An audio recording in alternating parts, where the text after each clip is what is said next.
ॐ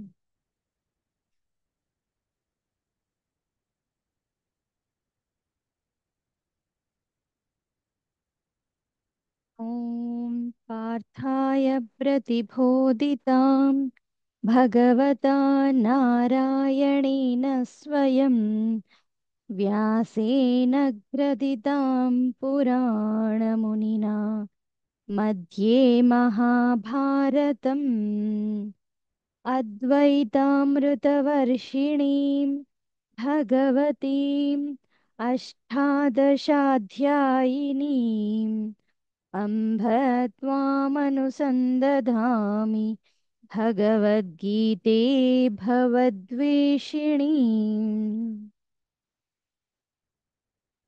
हरि ओम्। భగవద్గీత 9వ అధ్యాయం.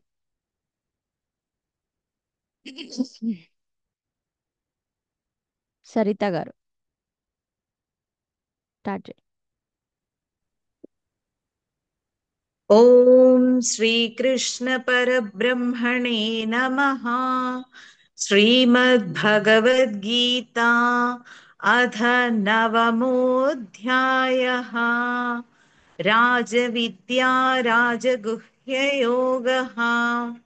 श्रीभगवानुवाच इदं तु ते गुह्यतमं प्रवक्ष्याम्यनसूयवे ज्ञानं विज्ञानसहितं यज्ञात्वा मोक्ष्यसे शुभात्। వక్ల గారు సెకండ్. राजविद्या राजगुह्यम् पवित्रमदमुत्तमम् పవిత్రమిదం प्रत्यक्षावगमम् धर्म्यम् పవిత్రమిదం सुसुखम् पवित्रमिदमुत्तमम् प्रत्यक्षावगमम् धर्म्यम् सुसुखम् कर्तुमव्ययम्। శాలిని గారు థర్డ్.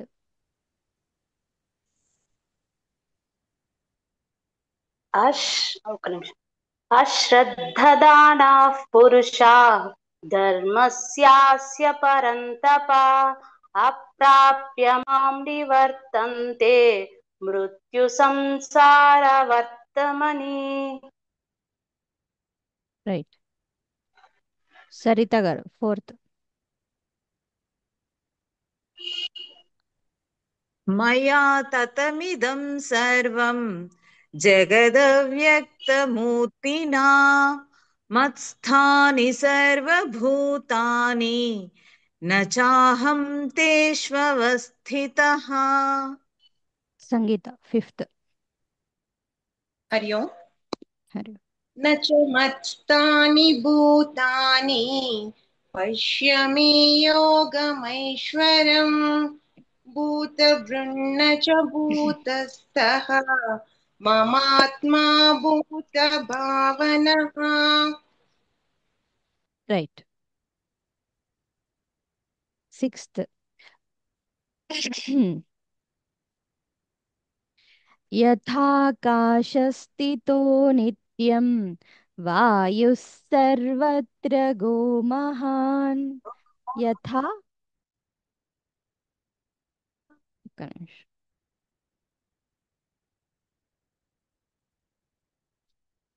यथा आकाशः स्थितः नित्यं यथाकाशो स्थितो नित्यं वायुः सर्वत्रगः वायुः प्लस सर्वत्रगः स की सावत वस्तु वायुः सर्वत्र गोमहान् तथा सर्वाणि भूतानि मत्स्थानीत्युपधारय तथा सर्वाणि भूतानि मत्स्थानि इति उपधारय इति उपधारय तूकी यावत् वस्तुन् मत्स्थानीत्युपधारय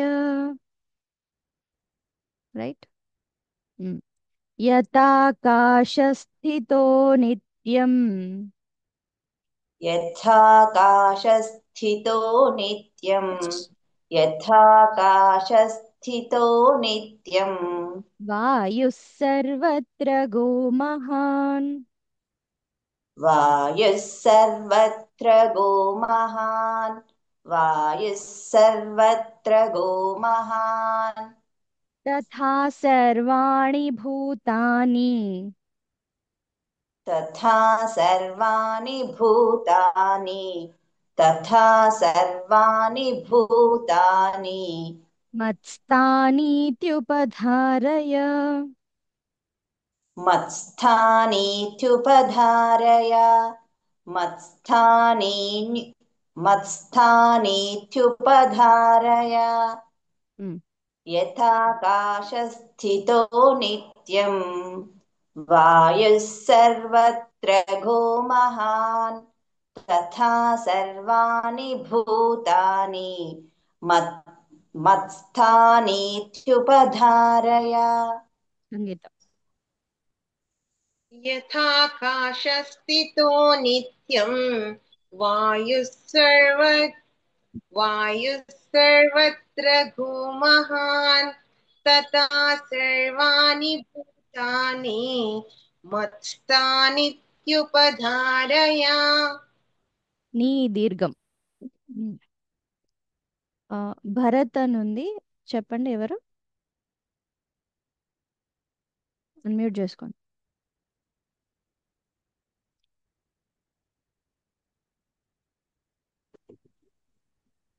హలో మేడం, నేను రమాదేవి మేడం. చెప్పండి నువ్వు. యథాకాశస్థితో నిత్యం వాయుః సర్వత్ర గోమహాన్ తథా సర్వాణి భూతాని మత్స్థానీత్యుపధారయ. రైట్ సరిత గారు. यथाकाशस्थितो नित्यम् वायुः सर्वत्र गोमहान् तथा सर्वाणि भूतानि मत्स्थानीत्युपधारय సునీత గారు. यथाकाशस्थितो नित्यं वायुः सर्वत्र गोमहान् तथा सर्वाणि भूतानि मत्स्थानीत्युपधारय. రైట్ యథాకాశస్థితో నిత్యం వాయుః సర్వత్ర గోమహాన్ తథా సర్వాణి భూతాని మత్స్థానీత్యుపధారయ. నెక్స్ట్ సర్వభూతాని కౌంతేయ ప్రకృతిం యాంతి మామికాం. సర్వభూతాని కౌంతేయ ప్రకృతిం యాంతి మాం యాంతి మామికాం. కల్పక్షయే పునస్తాని కల్పాదౌ విసృజామ్యహం. కల్పక్షయే పునస్తాని కల్ప ఆదౌ విసృజామి అహం.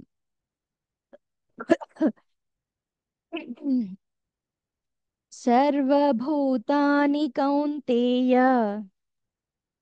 सर्वभूतानि कौन्तेय सर्वभूतानि कौन्तेय ప్రకృతిం యాంతి మామికాం.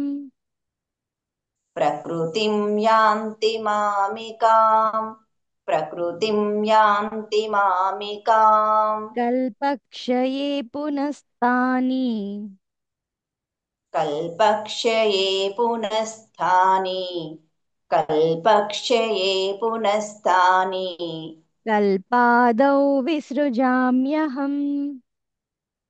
कल्पादौ विसृजाम्यहम् कल्पादौ विसृजाम्यहम् सर्वभूतानि कौन्तेय प्रकृतिं यान्ति मामिकाम् कल्पक्षये पुनस्तानि कल्पादौ विसृजाम्यहम्.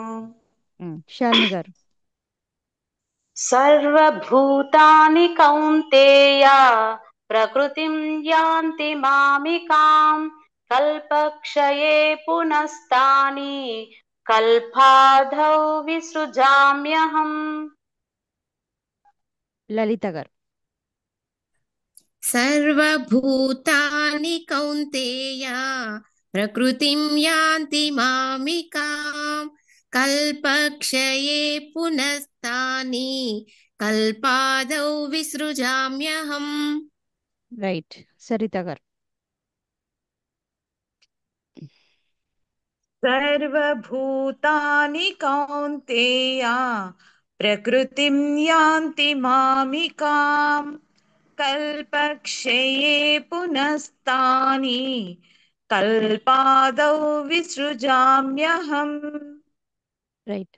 సర్వభూతాని కౌంతేయ ప్రకృతిం యాంతి మామికాం కల్పక్షయే పునస్తాని కల్పాదౌ విసృజామ్యహం.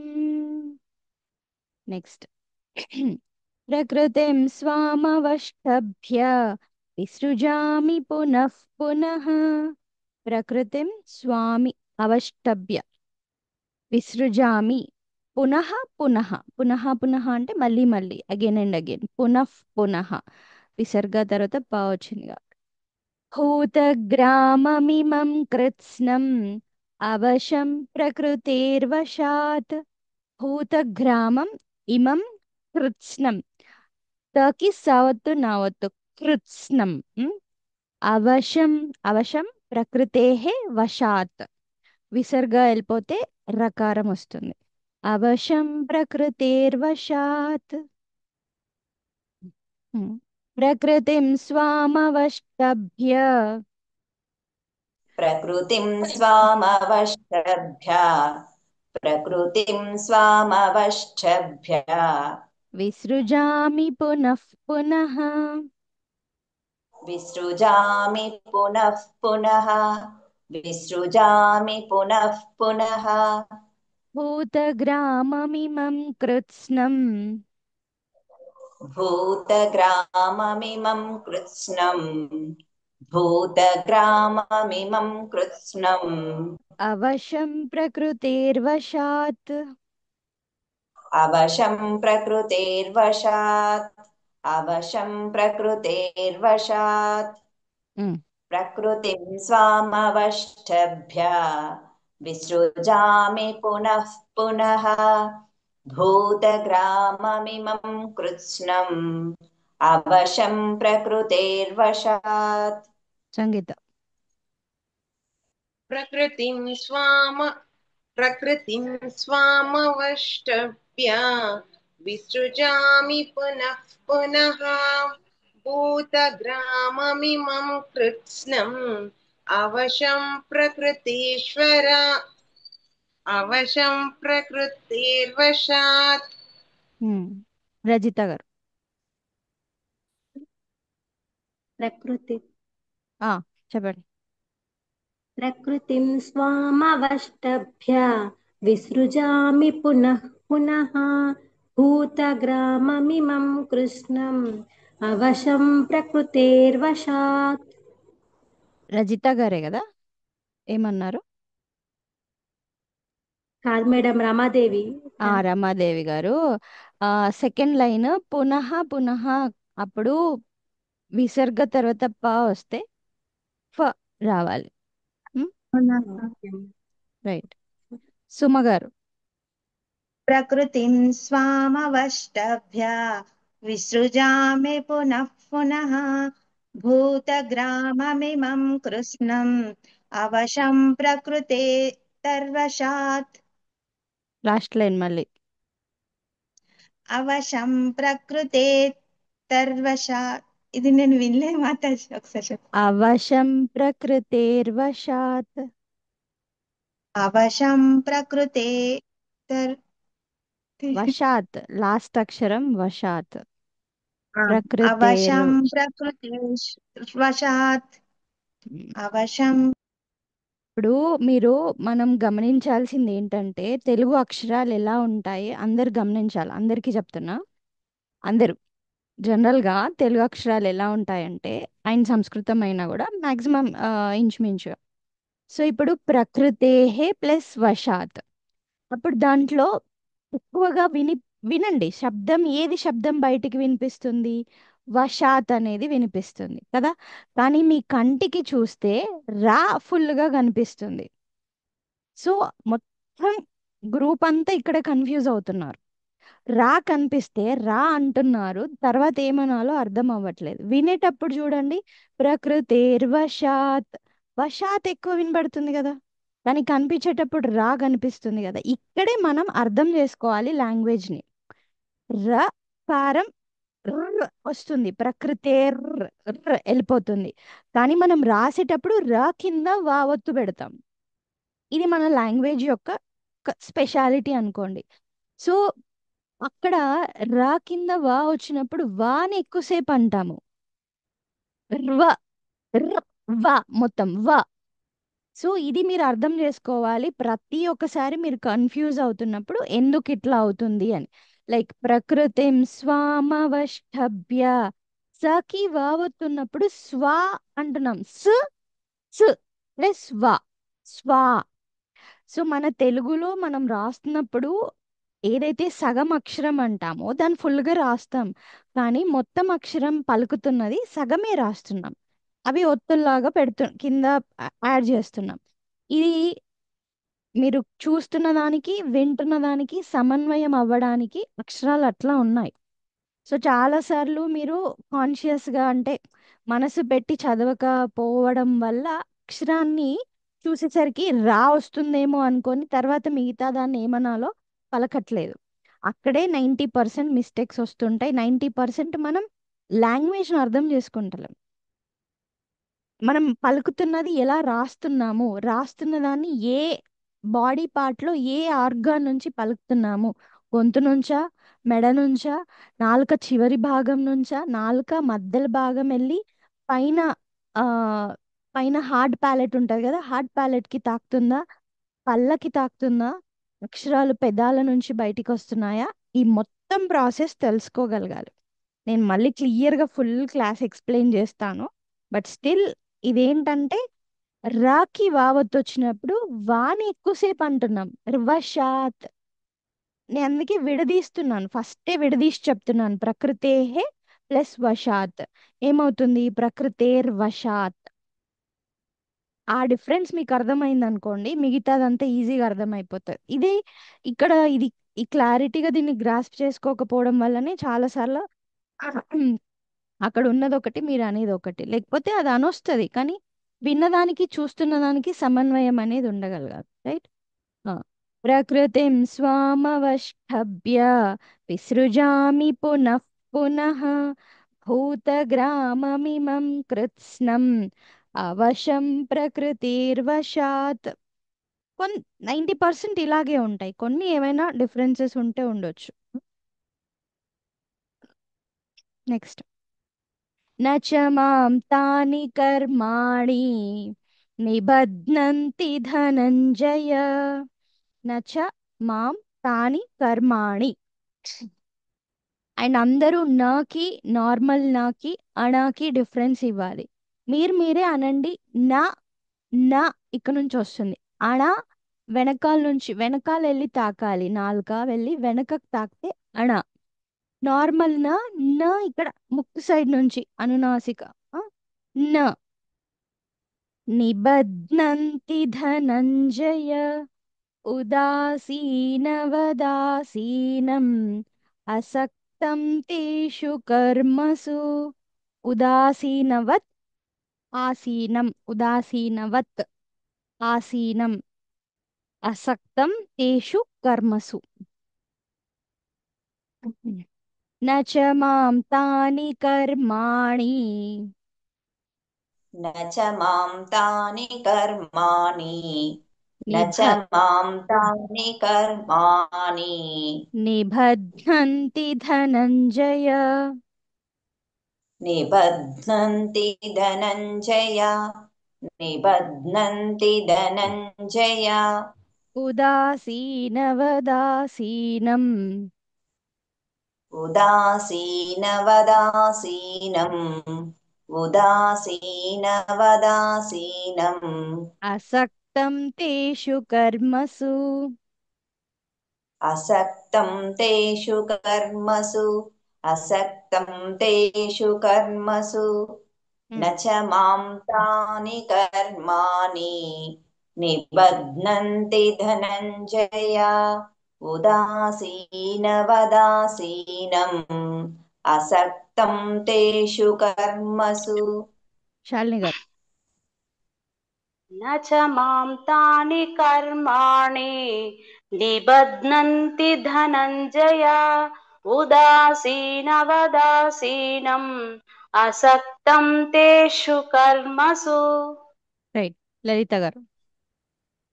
न च मां तानि कर्माणि निबध्नन्ति धनञ्जय उदासीनवदासीनम् असक्तं तेषु कर्मसु. రైట్. సునీత గారు.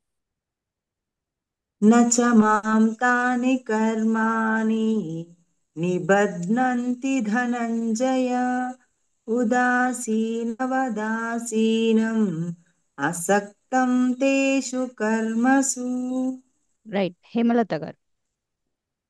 न च मां तानि कर्माणि निबध्नन्ति धनञ्जय उदासीनवदासीनम् असक्तं तेषु कर्मसु రైట్.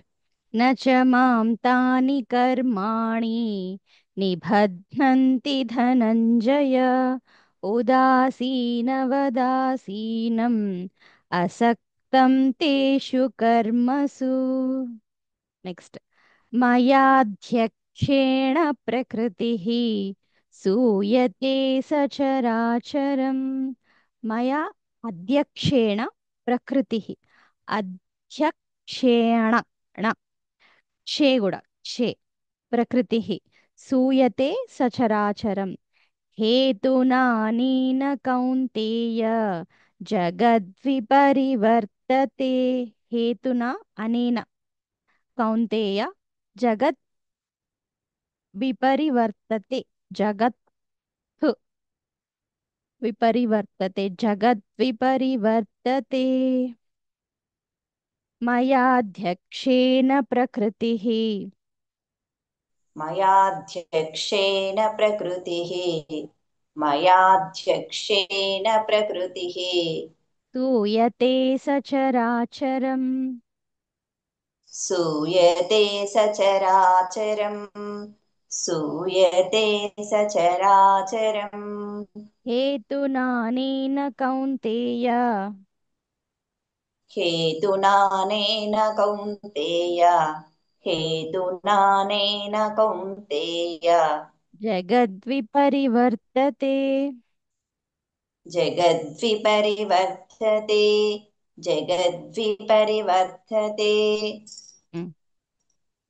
मयाध्यक्षेण प्रकृतिः सूयते सचराचरम् हेतुनानेन कौन्तेय जगद्विपरिवर्तते.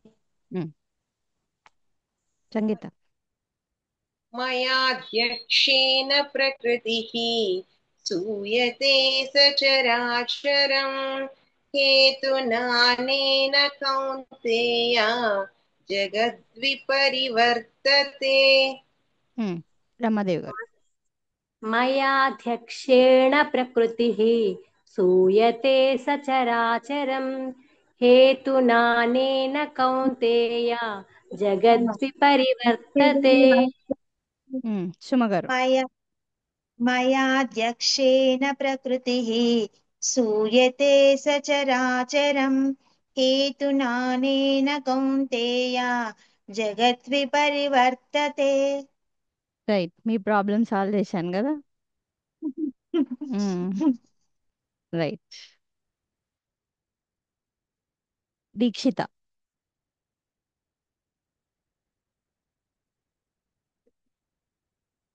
मयाध्यक्षेण प्रकृतिः सूयते सचराचरम् हेतुनानेन कौन्तेय जगद्विपरिवर्तते. రైట్. మయాధ్యక్షేణ ప్రకృతిః सूयते सचराचरम् हेतुनानेन कौन्तेय जगद्विपरिवर्तते। नेक्स्ट अवजानन्ति मां मूढाः मानुषीं तनुमाश्रितम्। अवजानन्ति मां मूढाः मानुषीं तनुम् आश्रितं तनुमाश्रितं परं भावमजानन्तः मम भूतमहेश्वरम्। परं भावम् अजानन्तः म वస్తుంది భావమజానంతః అజానంతః అది మమ భూతం మహేశ్వరం మమ భూతమహేశ్వరం భూత మహేశ్వరం అవజానంతి మాం మూఢాః अवजानन्ति मां मूढाः अवजानन्ति मां मूढाः మానుషీం తనుమాశ్రితం मानुषीं तनुमाश्रितम् मानुषीं तनुमाश्रितम् పరం భావమజానంతః परं भावमजानन्तः परं भावमजानन्तः మమ భూతమహేశ్వరం मम भूतमहेश्वरम् मम भूतमहेश्वरम् अवजानन्ति मां मूढाः मानुषीं तनुमाश्रितम् परं भावमजानन्तः मम भूतमहेश्वरम्।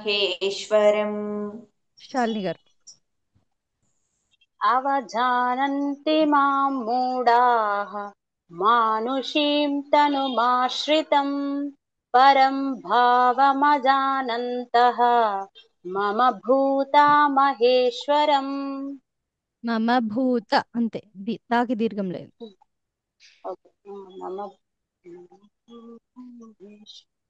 సునీత గారు अवजानन्ति मां मूढाः मानुषीं तनुमाश्रितं परं भावमजानन्तः मम भूतमहेश्वरम्। రైట్ లలిత గారు अवजानन्ति मां मूढाः मानुषीं तनुमाश्रितं परं भावमजानन्तः मम भूतमहेश्वरम्। రైట్ హేమలత గారు अवजानन्ति मां मूढाः मानुषीं तनुमाश्रितं परं भावमजानन्तः मम भूतमहेश्वरम्। రైట్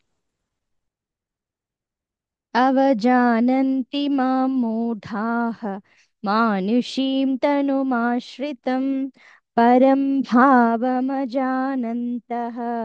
మమ భూతమహేశ్వరం.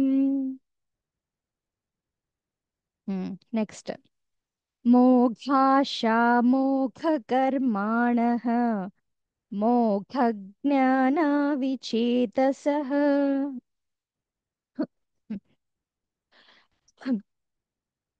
మోఘ ఆశ 12th వచ్చామా మోఘ ఆశ మోఘ కర్మాణ మోఘ జ్ఞాన విచేతసః. మోఘ అంటే ఇక్కడ అవసరం లేని ఆర్ అనవసరమైన పనికి మాలిన దండగ మాలిన అన్నట్టు. ఓకే పనికి మాలిన ఆశలు పనికి మాలిన కర్మలు పనికిరాని జ్ఞానం అన్నట్టు చెప్తున్నారు.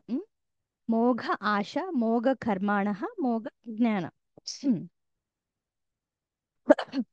విచేతసః.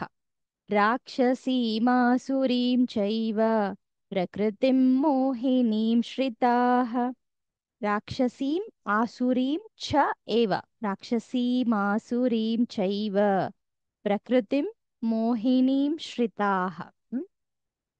రైట్ మోఘాశామోఘకర్మాణః मोघाशमोघकर्माणः मो मोघाशमोघकर्माणः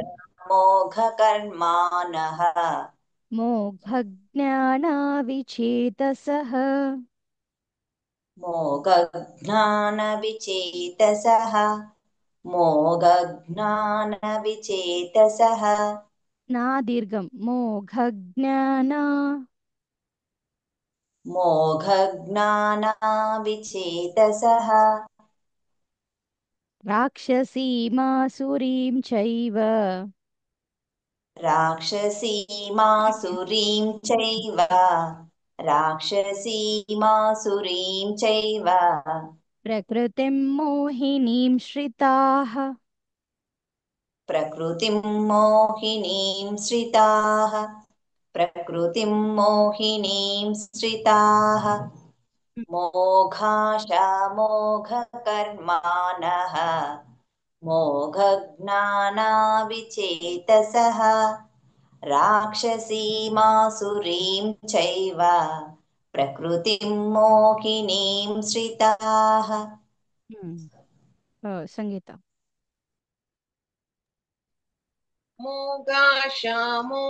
मोगाशामोगकर्माणः मोगज्ञानाविचेतसः राक्षसीमासुरीं चैव प्रकृतिं मोहिनीं श्रिताः रमादेवी गाరు मोघाशामोघकर्माणः मोघज्ञानाविचेतसः राक्षसीमासुरीं चैव प्रकृतिं मोहिनीं श्रिताः రైట్ సుమ గారు मोघाशामोघकर्माणः मोघज्ञानविचेतसः राक्षसीमासुरीं चैव प्रकृतिं मोहिनीं श्रिताः సరిత గారు मोघाशामोघकर्माणः मोघज्ञानाविचेतसः राक्षसीमासुरीं चैव प्रकृतिं मोहिनीं श्रिताः రైట్ मोघाशामोघकर्माणः मोघज्ञानाविचेतसः राक्षसीमासुरीं चैव प्रकृतिं मोहिनीं श्रिताः महात्मनस्तु मां पार्थ दैवीं प्रकृतिमाश्रिताः महात्मनस्तु मां पार्थ दैवीं प्रकृतिम् आश्रिताः भजन्त्यनन्यमनसः भजन्ति अनन्यमनसः ज्ञात्वा भूतादिमव्ययम् ज्ञात्वा భూతాదిం అవ్యయం భూత ఆదిం అవ్యయం అంటే పైన శ్లోకంలో పనికిరాని పనులు చేస్తూ పనికి మాలిన ఆలోచనలు చేస్తూ పనికిరాని జ్ఞానాన్ని సంపాదిస్తూ అన్ని మెటీరియలిస్టిక్ థింగ్స్ పైన ఇనర్ట్ థింగ్స్ పైన ఈ రాక్షస బుద్ధి ఆసురి బుద్ధి ఏదైతే ఉందో అది హైలైట్ అవుతుంటుంది వాళ్ళంతా ఆ దాన్ని ఆశ్రితామంటే దాన్ని సపోర్ట్గా తీసుకోవడం లేకపోతే దాని చుట్టే తిరగడం అనేది జరుగుతుంది ఆ మెంటాలిటీ ఉన్నవాళ్ళు కానీ తెలివైన వాళ్ళు లేదా మహాత్మనస్తు లేదా దైవీం ప్రకృతి ఆశ్రిత సో ప్రకృతిలో ఉండే పనికిరాని ఏవైతే ఉన్నాయో వాళ్ళు దాన్ని సపోర్ట్ తీసుకొని ఆశ్రయించే వాళ్ళు ఒక కేటగిరీ బట్ భగవంతుని సైడ్ ప్రకృతిని తీసుకొని ఆ ఆశ్రయించే వాళ్ళు భజంతి అనన్య మనసః భజంతి అనన్య నకి తావత్తు యావత్తు భజంతి అనన్య మనసః ఆ అనన్యమైన మనసుతోటి అంటే అన్యమైన ఆలోచన లేకుండా ఆ కంప్లీట్గా నా మీద ఆ ప్రకృతి భగవంతుడు దేవి ప్రకృతి ఏదైతే ఉందో దాన్ని ఆశ్రయిస్తారు రెండు డిఫరెంట్ ఆపోజిట్ అన్నమాట ఒక పైన దాంట్లో టప్ప టప్ప తిడుతున్నాడు జనరల్గా మన కోపం వస్తుంది నీ పనికిరాన పని నువ్వు అని తిడతాం కదా అట్లా మోఘాశ మోఘ కర్మాణ ఈ పిచ్చి పిచ్చి ఆశలు పెట్టుకొని పిచ్చి పిచ్చి కర్మాలు చేసుకుంటూ వాళ్ళు రాక్షస ప్రకృతిని ఆశ్రయిస్తారు బట్ గొప్ప గొప్పగా సంస్కారాలు ఉన్న వాళ్ళు ఇలాగా అని డిఫరెన్స్ చేసి చూపిస్తున్నాడు. పైనది తిట్టినట్టుంది కదా, మోగ వర్డే ఎట్లానో ఉంది మోగ. ఆ, తిడుతున్నాడు అనమాట. అంటే మనకు పనికిరాని ఆలోచనలు అట్లా ఉంటాయి మోగ. రైట్. జ్ఞాత్వా భూతాధిమవ్యయం. రైట్. మహాత్మనస్తు మాం పార్థ. महात्मानस्तु मां पार्थ महात्मानस्तु मां पार्थ మహాత్మానస్తు దైవీం ప్రకృతిమాశ్రితాః. दैवीं प्रकृतिमाश्रिताः दैवीं प्रकृतिमाश्रिताः భజంత్యనన్యమనసః. भजन्तनन्यमनसः भजन्तनन्यमनसः జ్ఞాత్వా భూతాదిమవ్యయం. ज्ञात्वा भूतादिमव्ययम् ज्ञात्वा भूतादिमव्ययम् महात्मानस्तु मां पार्थ दैवीं प्रकृतिमाश्रिताः भजन्तनन्यमनसः ज्ञात्वा भूतादिमव्ययम् శాలిని గారు. महात्मानस्तु मां पार्थ दैवीं प्रकृतिमाश्रिताः भजन्त्यनन्यमनसः ज्ञात्वा भूतादिमव्ययम्. సునీత గారు. महात्मानस्तु मां पार्थ दैवीं प्रकृतिमाश्रिताः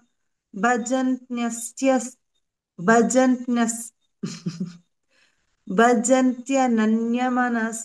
వస్తలేదు మేడం, సారీ. కరెక్టే అన్నారు లాస్ట్కి. భజంత్యనన్యమనసః జ్ఞాత్వా భూతాదిమవ్యయం. రైట్. భజంత్యనన్యమనసః జ్ఞాత్వా భూతాదిమవ్యయం. ఓకే. రైట్. ప్రాక్టీస్ చేస్తూ ఉండండి, క్లాస్ ముందో తర్వాతనో ఇంకా ఈజీ అవుతుంది. ఓకే. ఓం శాంతి శాంతి శాంతి. హరి ఓం శ్రీ గురుభ్యో నమ. హరి ఓం. క్లాస్ 7 o'clockకే ఉంటుంది, ప్లీజ్ అది ఒకసారి గమనించండి. 7:30 కాదు, 7 o'clock. రైట్. హరి ఓం.